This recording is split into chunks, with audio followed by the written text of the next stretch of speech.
Ако подутите ви крака започват да се зачервяват или посиняват, ето какво трябва да знаете, преди да стане твърде късно. В началото беше само леко подуване. Бях сигурен, че е защото съм стоял прав твърде дълго. И все пак подуването спада след известно време, нали?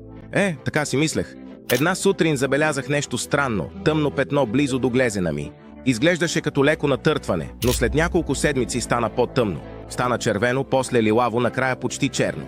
Кожата ми се усещаше опъната, гореща и крехка. Тогава реших да посетя лекар. Тя каза, това не е просто подуване. Кръвообращението ми спира. Ако това продължи, може да се появят открити рани, инфекции и в екстремни случаи дори ампутация. Ампутация? Тази дума ме разтърси до мозъка на костите. Когато кръвта не циркулира правилно, тя се събира в долната част на краката. Налягането се увеличава, капилярите се пукат, възпалението се разпространява и с времето тъканта започва да се разрушава поради липса на кислород. Повечето хора чакат твърде дълго, защото мислят, че това е просто задържане на течности, но когато краката ви започнат да променят цвета си, това е предупредителен знак, който не можете да пренебрегнете. Точно това се случи с мен и през последните години опитвам всичко, за което се сетя. Компресионни чорапи, те са предназначени само да изтласкват течността нагоре към сърцето, но ако вените ви вече са слаби, те могат да увеличат налягането и да влошат нещата.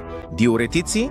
Те принуждават тялото ви да отделя течности, но не решават истинския проблем – спукани капиляри и безкрайно възпаление. Диета с ниско съдържание на сол, ограничаването на солта помага при леко задържане на вода, но когато подуването е придружено от червени, лилави или тъмни петна, вече не става въпрос само за излишна течност, а за лошо кръвообращение и намаляването на солта няма да възстанови увредените кръвоносни съдове или да върне кислородния поток към краката ви. Затова нищо от това никога няма да проработи.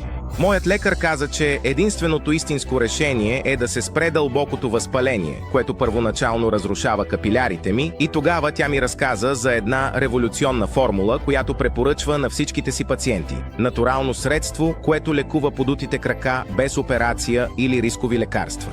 Казва се Нуробаум.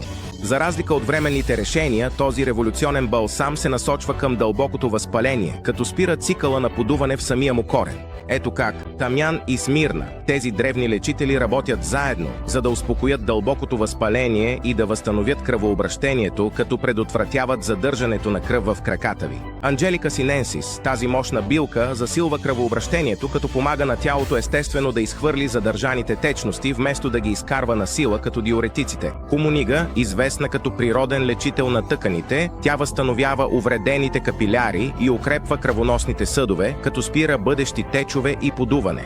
Първият път, когато го използвах, усетих мигновено охлаждащо облегчение.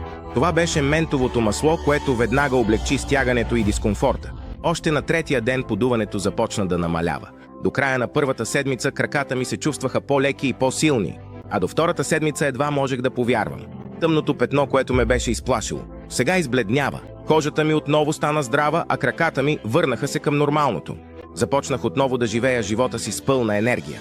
Без страх, без болка, без повече подуване. Над 31 000 души са използвали Нуробаум, за да излекуват подутите си крака и да възстановят кръвообращението си. А хиляди вече преминават към това ново достъпно решение, което премахва подуването у дома.